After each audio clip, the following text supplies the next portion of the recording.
여러분 안녕하세요. 저는 미국 조지아주 지금 아틀란타에 와 있습니다. 아, 턴키 글로벌이라는 이 부동산 회사에서 초청 강연이 있어가지고 이 자리에 왔고 제가 이거 받았다고 좀 자랑도 해야 되거든요. 그 주최사에서 이 아틀란타에 코카콜라가 있거든요. 그래서 이것도 주셨고 이 자켓도 선물해 주셨어요. 그래서 일부러 선물해 주신 거 감사하다는 표현 해드리려고 입고 촬영을 진행하도록 하겠습니다. 그럼 바로 즉시 분석할 수 있도록 하겠습니다. 자, 5월 고용지표가 발표됐고요. 그 5월 고용지표의 시장의 기대치가 여기 제시된 것처럼 실업률은 한 3.89% 나올 거야 라고 기대했어요. 그리고 일자리 증감은 18만 5천 개 정도 증가할 거야. 임금 상승률은 3.9% 정도를 유지할 거야. 이렇게 시장이 기대했단 말이에요. 그 시장의 기대와도 부합하는지, 전월보다도 변화가 어떤지 이 두 가지를 중요한 관전 포인트로서 분석하시면 좋겠습니다. 보시는 것처럼 미국 실업률이 전월 발표됐었던 게 3.9%였는데 방금 발표된 실업률이 4%니까 전월보다도 높고 근래 들어 가장 높고 그리고 어쩌면 기준점이라고 볼 수 있는 4% 수준의 실업률에 도달한 거죠. 그러니까 또 시장의 기대치가 3.9%였는데 시장의 기대보다도 더 악화된 고용 악화의 어쩌면 시작을 보여주는 그런 지표가 아닌가. 그리고 가장 공식적인 고용 지표, 그러니까 미국의 고용 지표가 한 30가지 되는데요. 그 중에 가장 대표성 있는 지표가 뭐냐 그러면 실업률이니까요. 어쨌든 이 대표성 있는 지표로 봤을 때 미국의 고용이 악화되는구나. 또 시장의 기대치를 초과하면서까지 악화되는구나. 라는 것을 보여주는 신호입니다. 두 번째, 일자리 증감을 보겠습니다. 비농업 부문 일자리 추이인데요. 시장의 기대는 아까 말씀드렸던 것처럼 전월이 17만 5천 개 증가하면서 근래 들어 고용 증가세가 강하게 둔화됐었거든요. 전월 발표됐었던 게. 근데 이번에는 또 시장의 기대치가 18만 5천 개 정도 일자리가 증가할 거야. 이렇게 기대했었는데 그 기대치를 초과할 만큼 일자리가 크게 증가했어요. 보신 것처럼 27만 개. 그러니까 이 정도는 엇갈린 지표라고 볼 수 있겠죠. 물론 다만 일자리 증감보다 더 중요한 건 실업률이니까 실업률에 조금 더 무게를 두고 해석을 해드리도록 하겠습니다. 그 다음 임금 상승률인데요. 임금 상승률도 전월이 4%였어요. 그런데 이번에는 3.9%로 떨어지겠다 이렇게 생각을 했었단 말이에요. 근데 오히려 전월보다도 임금 상승률이 반등했고 시장의 기대치를 초과하는 임금 상승률이 발표된 거예요. 그러나 기조적으로는 제가 말씀드릴게요. 기조적으로는 임금 상승률이 둔화하는 일로에 있다는 것은 여러분 명확하게 확인되시죠? 예, 기조적으로. 그러니까 지금 일시적으로 지난달, 지지난달 혹은 지금 형성되어 있는 시장의 기대치 이런 것과 비교하는 것도 중요하지만 기조적으로 임금 상승률이 둔화하는 거구나. 그리고 여기서도 보시면 기조적으로 일자리 증감세가 좀 둔화되는구나. 이런 흐름. 기조적으로 실업률이 상승하는구나. 이런 흐름을 보시면 어쨌든 경기 판단을 하는 데 있어서 미국 고용의 악화가 점차 시작되는구나. 고용 악화의 시작점이구나. 라는 것을 확인케 해주는 고용 데이터라고 저는 해석을 합니다.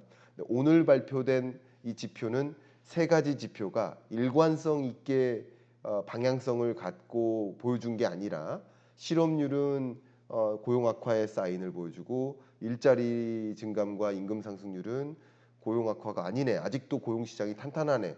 이런 것들을 보여주는 또 지표니까 엇갈린 지표였다. 그래서 이게 시장에 굉장히 강한 뭐 금리 인하 기대감을 굉장히 강하게 부추길 만큼 그런 지표는 아니라고 저는 해석을 합니다. 근데 시장에서 이해하기를 그래도 실업률이 가장 대표성 있는 지표니까 그러니까 그것에 더 무게를 중심을 두고 그 시장이 해석하기 나름이거든요. 시장이 그래도 고용이 악화되는 흐름이야라고 조금 생각을 할 가능성이 있다라고 가정한다면 둘 중에 하나를 좀 의견을 제가 드려야 되니까 의견을 드린다면 시장에서는 조금 더 긍정적인 사인이다. 그러니까 고용 악화의 모습을 어느 정도 보여주고 그러니까 금리 인하 기대감은 조금 더 나타나지 않을까, 조금 더 고조되지 않을까 이런 의견을 드립니다. 그리고 이렇게 의견을 드리는 이유는 오늘 발표된 고용 지표뿐만 아니라 최근 들어 발표됐었던 고용 지표들, 최근 들어 발표됐었던 경기 지표들, 그리고 미국의 경기도 그렇지만 미국이 아닌 주요국들의 금리 인하 흐름 이런 것들이 같이 반영되어서 오늘의 지표를 해석할 가능성이 높기 때문에 그런 관점에서 조금 더 시장에서는 자기 나름대로 유리하게 고용이 악화되고 있다라고 받아들일 가능성이 있지 않을까 그렇게 좀 의견을 드립니다. 자, 그러면 앞에 말씀드렸던 것처럼 미국 정말 소프트 랜딩 오는 것인가? 오늘 발표된 고용 지표 외에 다른 고용 지표들 그 밖에 여러 경기를 보여주는 지표들을 가지고 정말 소프트 랜딩 오는가에 대한 그 컨셉으로 말씀을 좀 설명을 드려보도록 하겠습니다. 최근 발표된 것 중에 아까 말씀드린 노동부에서 졸트 그러니까 구인 이직 보고서를 발표하는데 잡 오프닝 얼마나 일자리가 새롭게 공급되는가를 보여주는데 그 일자리가 신규 공급되는 일자리에 보시는 것처럼 줄어들고 있죠. 800만 건으로 줄어들었습니다. 그러니까 이런 것들이 고용 시장이 뭐 대단히 악화되는 건 아니지만 악화되는 흐름으로 가는구나. 이 보시면 코로나19 때 20년 20년 중반 그때 가장 악화됐었던 것이 한 500만 건이었거든요. 근데 그 정도까지는 아니더라도 코로나19 이전 수준을 향해 거의 오고 있어요. 그죠? 그러니까 이게 미국이 다시 경기가 둔화하는구나라는 것을 보여주는 지표고요. 두 번째, ADP 비농업 부문 일자리 고용 변화죠. 역시 최근 3개월 연속 비농업 부문, 민간 부문 일자리 증감이 이렇게 둔화하는 흐름을 나타냈죠. 그래서 이게 20만 명이 좀 기준선에 가까운데 20만 명 선이 깨지고 그리고 한 150만 명 선으로 떨어졌죠. 그러니까 이런 것들이 다른 여러 고용 지표들과 실업률 지표를 연관성을 생각했을 때 그 부분에 소프트 랜딩 가능성이 높다라고 판단하게 만드는 그런 지표들의 해석이 있다고 저는 생각을 합니다. 의견을 제가 드리는 거예요. 그 밖에도 얼마 전에 발표됐었던 미국 ISM 제조업 구매자 관리 지수. 그 제조업 구매자 관리 지수는 쉽게 설명드리면 이런 거예요. 기업마다 구매팀이 있어요. 그래서 전자제품을 만드는 회사도 구매 부서가 있고 건설 회사에도 구매 담당자가 있죠. 이제 그 구매 담당자의 헤드가 있어요. 그 헤드들한테 물어보는 방식으로 이 데이터를 추계합니다. 그 미국 공급 관리자 협회에서 그 구매 담당자들한테 서베이를 하는 거예요, 매월. 근데 그게 구매 담당자가 앞으로 구매량, 그러니까 공급을 추가적으로 생산할 일이 없으니 거기에 들어가는 부품이나 소재 수급을 덜 하겠습니다라고 발표를 하는 거예요. 보시는 것처럼 구매자 관리 지수가 50이라는 기준선이 있고요. 기준선을 하회하기 시작했죠. 하회하기 시작했고 전월보다도 또 떨어졌죠. 48.7로 그러니까 근래 들어 가장 낮은 수준이라고 볼 수 있겠습니다. 그러니까 이런 것들이 미국 소프트 랜딩으로 전개되는구나라고 판단하는 개연성을 만들어주는 거죠. 그 밖에도 정말 중요한 지표가 경제 성장률이죠. 근데 23년 3분기가 4.9%, 4분기가 3.4%였는데 24년 1분기가 1.6%로 처음 발표됐었어요. 그게 속보치죠.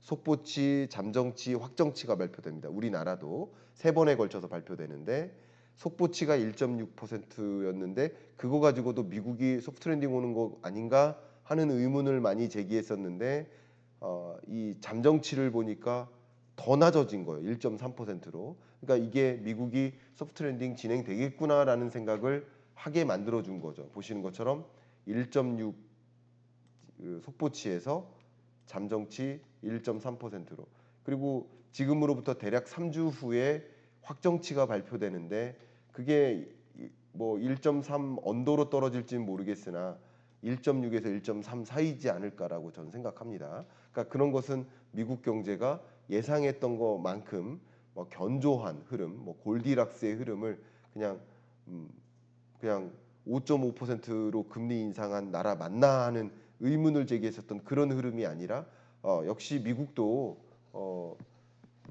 금리 인상에 따른 영향을 받는구나, 그죠? 아무리 그 건장한 남자도 감기 몸살에 걸리니까 비실비실해지는구나 하는 모습들이 지금 통계적으로 나타나는 거예요. 그러니까 소프트 랜딩이 그래도 가능성이 높다라고 그런 개연성에 무게 중심을 두고 시장에서는 판단할 것이다라고 보고 있는 겁니다. 그리고 또 한 가지, 제가 어제 그 앞에 방문했는데요.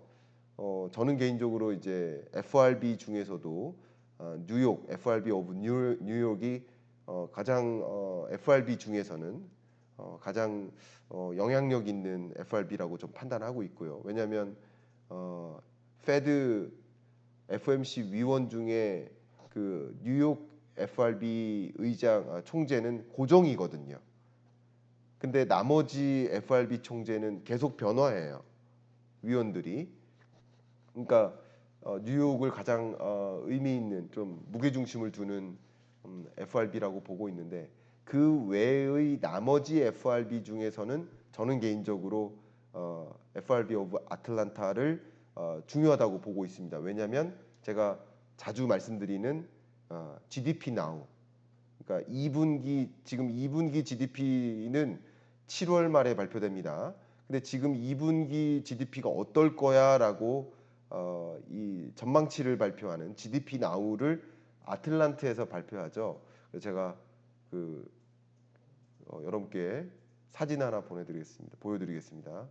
어제 네, 그 FRB 오브 아틀란타 앞에서 찍은 사진인데요. 사진 보여드린 이유가 이 GDP now 2분기 GDP 성장률 전망치를 여러분께 제시해드리기 위함이에요. 이 보시면 이 초록색을 보세요. 종전에 아틀란타 페드에서 GDP now에 대한 에스티메이트 추정치를 한 4.2% 정도로 보고 있었는데 미국 경제가 2분기에도 강한 흐름을 보일 거야라고 생각했는데 5월 중순으로 들어가면서 3%대, 그리고 5월 하순으로 가면서 2%대, 그리고 6월로 들어서면서 1.8% 수준으로 점점 미국 경제에 대해서 부정적으로 보고 있는 거예요. 그러니까 이런 것들도 개연성이 미국도 소프트 랜딩 오는구나 라고 판단하게 만들어주는 근거들이죠. 그러니까 어떤 하나의 지표를 가지고 단적으로 단언할 수는 없지만 지금까지 보여드렸던 여러 지표들을 가지고 종합해서 개연성을 추론했을 때 미국 경기가 어쨌든 강한 흐름만 보이는 게 아니라 조금 영향을 받는 모습들이 일부 나타나는구나 라고 확인케 해주죠. 그러니까 이런 것들을 가지고 오늘 시장은 그래도 다소 금리 인하 가능성에 조금 더 무게를 두는 그런 의사결정을 하고 있지 않을까, 시장의 의견인 거죠.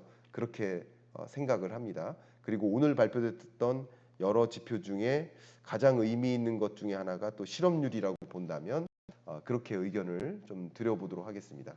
자, 그러면 지금은 경기 안정 여부를 좀 판단을 한 거거든요. 이제 좀 중요한 게 물가 안정 여부잖아요. 근데 제가 이미 CPI 발표될 때마다 또 PCE 발표될 때마다 많이 보여드렸으니까 물가 안정 여부에 대해서는 그냥 그래프만 살짝 보여드리고 마무리를 하겠습니다. 어쨌든 이런 경기 악화의 흐름은 추세적으로 미국 물가 상승률이 정점이 PCE 기준으로 6.8%, CPI 기준으로 9.1%였죠. 22년 6, 7월에. 근데 지금은 2.7% 정도로 어쨌든 내려왔죠. 이렇게 물가 상승률이 정점을 찍고 2%를 향해 내려오는 것을 뭐라고 합니까? 디스인플레이션이라고 하죠. 그 인플레이션이 점차 빠진다라는 거예요. 여전히 인플레이션은 전개되는 거예요. 목표하는 2% 물가 상승률을 상회하니까 여전히 고물가 겁니다. 근데 같은 고물가지만 예전의 고물가보다는 내려온다. 이게 디스인플레이션이라고 볼 수 있는데 디스인플레이션의 현상이 전개되고 있죠. 전개되고 있고 어쨌든 코어 PCE도 2.8%까지 2%대까지 내려왔습니다. 그러면 향후 언제 코어 PCE가 근원 PCE 물가가 2.34% 정도를 기록할까? 그 기록하는 지점에 연준은 확신을 가지고 금리 인하를 단행할 수 있겠다. 이렇게 해석하시면 좋아요. 근데 지금 일련의 경기 지표들, 고용 지표들을 보면 향후 발표되는 물가 지표가 조금 안정화되겠네. 종전에 발표됐었던 이 물가보다는 그래도 2% 중반 혹은 초반을 향해 점차 내려와 주겠네. 그러니까 그래서 계속 말씀드리지만 bad is good인 거예요. 미국 경제가 좀 고용이 악화되고 경기가 조금 둔화되고 하는 흐름을 보면서 하드 랜딩까지만 아니라고 한다면 그게 물가 안정화에 기여를 하겠네. 그러니까 곧 금리 인하 할 수 있겠네라는 생각을 더 고조시키는 거죠. 금리 인하 기대감을 고조시키는 거겠죠. 그래서 이제 여러분께 이게 하이라이트죠. 금리 인하 기대감 이 부분을 좀 말씀드리도록 하겠습니다. 어쨌든 어제 발표됐었던 그 유로존의 금리 인하 그 부분 어제 제가 해석을 해드렸고 영상도 이미 올라가 있습니다만 유로존의 금리 인하는 미국의 상대적 고금리를 만드는 거죠. 다른 주변국들의 금리는 인하하는데 미국은 이미 인하하지 않으면 상대적인 인상과 같은 효과가 되는 거죠. 그렇겠죠. 왜냐하면 금리는 상대적인 거니까. 근데 그러니까 당연히 미국은 금리 인하할 수 있겠네라는 기대감을 더 만들겠죠. 그래서 종전까지만 해도 금리 인상할지도 몰라 하는 생각이 조금 있었고 대부분 99% 금리 동결할 거야라는 생각이었는데 금리 인상할 거라는 우려감이 완전히 제로화됐어요. 어제.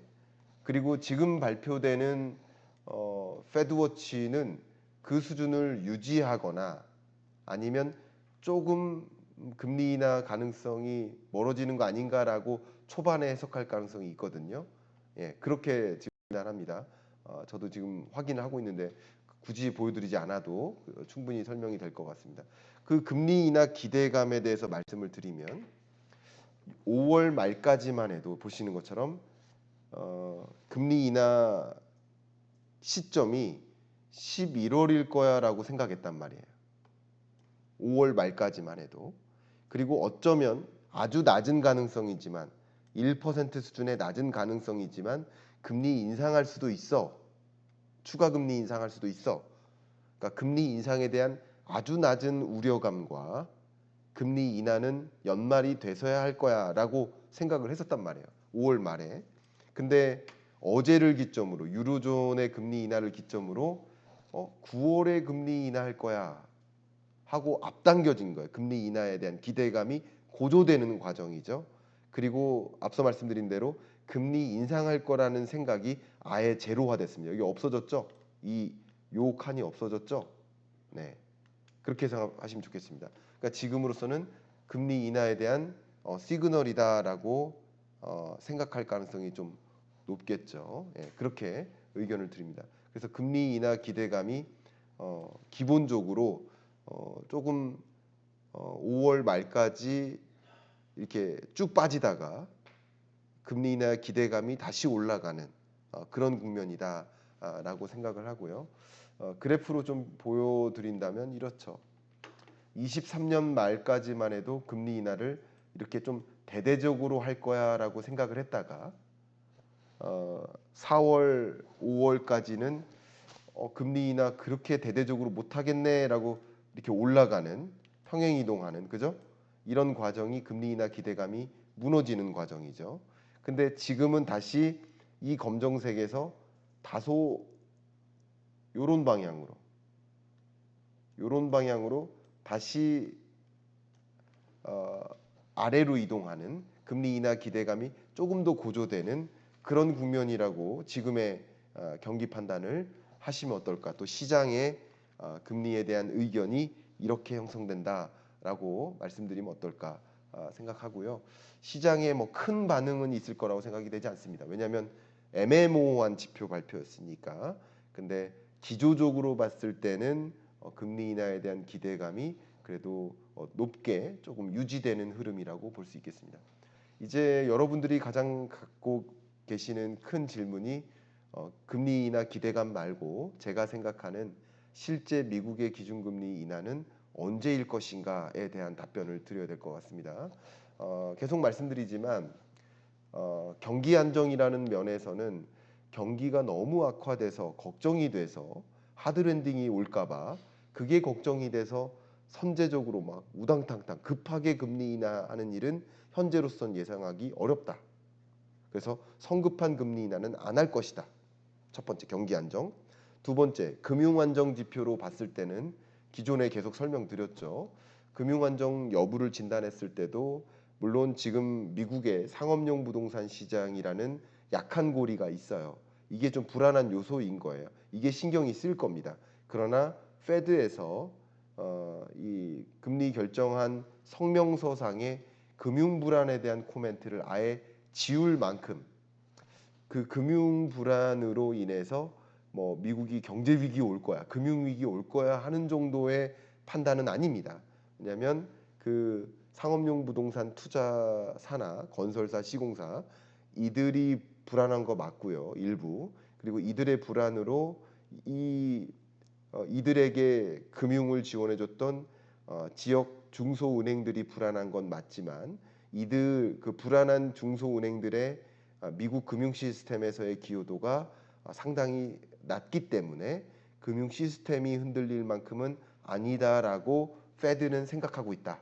이렇게 의견을 드릴게요. 그러니까 경기 안정, 금융 안정이 무서워서 서둘러서 금리 인하하는 상황은 아니다. 그러면 지금의 과정에서는 페드에서 생각하는 중립금리가 대략 한 3.5% 수준이니까 지금의 5.5%는 우리가 생각하는 목표하는 금리가 아니다. 그러면 3.5%를 향해 금리를 차츰차츰 정상화해야 되겠다라는 생각을 갖고 있죠. 연준 위원들이 공통되게. 그러니까 목표하는 물가 수준에 도래되면 그러면 우리는 금리 정상화의 액션을 하겠다라는 입장인 겁니다. 그러면 이제 남은 게 뭐예요? 물가죠, 물가. 물가 안정. 그러면 앞에 말씀드렸던 PC 기준의 근원 물가를 기준으로 했을 때 근원 PC 물가를 기준으로 했을 때 물가 상승률이 2.3% 혹은 4% 5%를 언더로 찍는 그런 구간이 올 때 그런 지표를 확인할 때 페드는 컨빅션 확신을 가지고 이제 금리 인하해도 되겠네. 물가 안정에 대한 확신을 가지고 금리 인하를 단행할 수 있겠다. 이렇게 의견을 드리고요. 그러면 제가 그동안에 말씀드렸었던 물가 안정화의 제 그 PC 근원 물가 추정 모델에 따르면 지금 2.8%의 PC 근원 물가 상승률이 2.34%를 기록하는 그 지점이 저는 7월이라고 현재 판단하고 있습니다. 그리고 요즘 발표된 고용 지표나 그런 경기 지표들은 7월 정도에 PC 근원 물가가 도래될 것으로 판단합니다. 근데 그 7월 PC 데이터는 언제 발표됩니까? 8월 말에 발표되죠. 그러면 7월 PC 데이터를 보고 확신을 가지고 금리 인하를 단행하는 지점이 언제라고요? 9월이라는 거죠. 그래서 저의 의견을 드리는 거예요. 그런 관점에서 미국의 기준금리 인하는 9월 가능성이 저는 높겠다라고 의견을 드리고요. 좀 그 물가 안정화가 좀 빨리 전개되면 9월, 좀 더디게 전개되면 11월이라고 보겠고요. 그런 면에서 6, 7월 FOMC 때는 그렇게 할 가능성이 있다라는 포워드 가이던스를 던지지 않을까. 또 굉장히 중요한 통화 정책의 이벤트가 8월에 있죠. 8월에 잭슨홀 미팅이 있죠. 그 잭슨홀 미팅 때 여러 통화정책 수장들, 아마 우리 한국은행 총재도 갈 가능성이 있겠죠. 어, 유로존의 ECB 총재나 파월 의장이나 아니면 FRB 총재들 대거 참석해서 향후 통화정책 방향에 대한 공조를 논의할 거예요. 그러니까 그 논의하는 과정에서 어느 정도의 포워드 가이던스를 던지지 않을까. 피버팅, 그러니까 글로벌 피버팅에 대한 의견을 넌지시 표현하지 않을까, 그렇게 의견을 드립니다. 그래서 말씀드리면 이후 있을 CPI 발표가 차주 수요일이죠. 12일 날 밤 9시 반에 한국 시간에 발표가 되니까 그때 제가 즉시 분석해드리고, 그리고 6월 13일 새벽 3시에 이 6월 FOMC 회의 결과가 발표됩니다. 13일 새벽 3시에. 그때 또 즉시 분석해드리겠습니다만, 그때는 여기 스타마크가 있죠. 뭐예요? SEP, 연준의 경제 전망이 발표돼요. 그러니까 연준의 경제 전망에서 연준의 미국 경제 성장률 발표도 전망치도 발표됐지만 물가 전망치도 발표돼요. 점도표도 발표돼요. 그러니까 이때가 포워드 가이던스를 던지기 굉장히 좋은 시점이지 않을까 생각을 하고요. 그래서 곧 금리 인하를 할 것이다라는 뉘앙스를 만약에 인하에 대한 의견을 갖고 있다면 페드가 그렇게 발표하지 않을까라고 저는 생각을 하고 있습니다. 제 생각에 의견을 좀 종합해서 이렇게 의견을 드리고요. 한국은행은 좀 뭐 굳이 미국보다 선제적으로 금리 인하를 해서 위험을 감내할 필요가 있을까 하는 생각을 하고 있을 거라고 저는 생각을 하고요.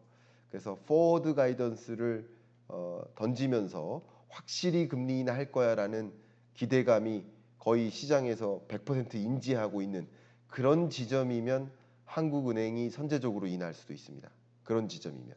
예를 들어서 7월에 인하할 거야, 아니면 9월에 인하할 거야 라고 한다면 뭐 8월에 먼저 인하할 수도 있는 겁니다.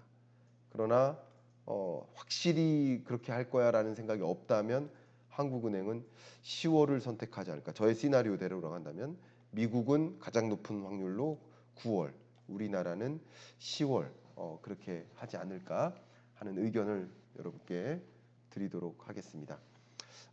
이제 지금 라이브 중이니까요. 동시에 녹화를 하고 있는데 녹화용으로 의견을 한 가지 마무리 드리고, 그리고 끝나면 여러분들께 라이브 중에 질의응답을 또 진행해 드리도록 하겠습니다. 녹화용으로 마무리 말씀드리면, 여러분들이 이렇게 경제 공부하고 싶은데 어떻게 시작을 해야 될지 모르겠다. 거시경제 공부를 좀 해보고 싶다. 근데 거시경제가 좀 어렵다고 느끼시는 분은 그만큼 거시경제를 구성하는 경제 용어들, 주요 변수들에 대한 이해가 좀 덜 되어 계실 가능성이 높아요. 그래서 추천을 드리면 경제 입문서를 보셔라. 그래서 15분 경제 특강 이 책을 통해서 경제 입문을 좀 하시는 거. 경제의 언어 감각이죠. 경제의 언어 감각을 가지시기를 좀 추천드리고요. 또 이 입문서를 보셨거나 하신 분들은 응용선거죠. 경제 입문을 하신 분들이 경제를 이렇게 바라보면 좋겠구나, 이런 변화가 내 앞에 전개되겠구나 라는 것을 좀 가늠하기 위한 경제 전망서까지 추천 의견 드리도록 하겠습니다. 고정 댓글에 이 해당 책 링크를 좀 남겨드리도록 하겠습니다. 이상 저는 인사드리고요. 아마 이변이 없는 한 남은 미국 일정 동안에는 추가적으로 이렇게 라이브 해드릴 일은 아마도 없을 것 같고요. 한국에 돌아가서 CPI 발표되는 날 또 라이브로 즉시 분석해 드릴 테니까 그때 또 뵙도록 하겠고요. 이상 인사드리겠습니다. 남은 주말 행복하게 보내시고요. 이렇게 인사드리겠습니다. 감사합니다.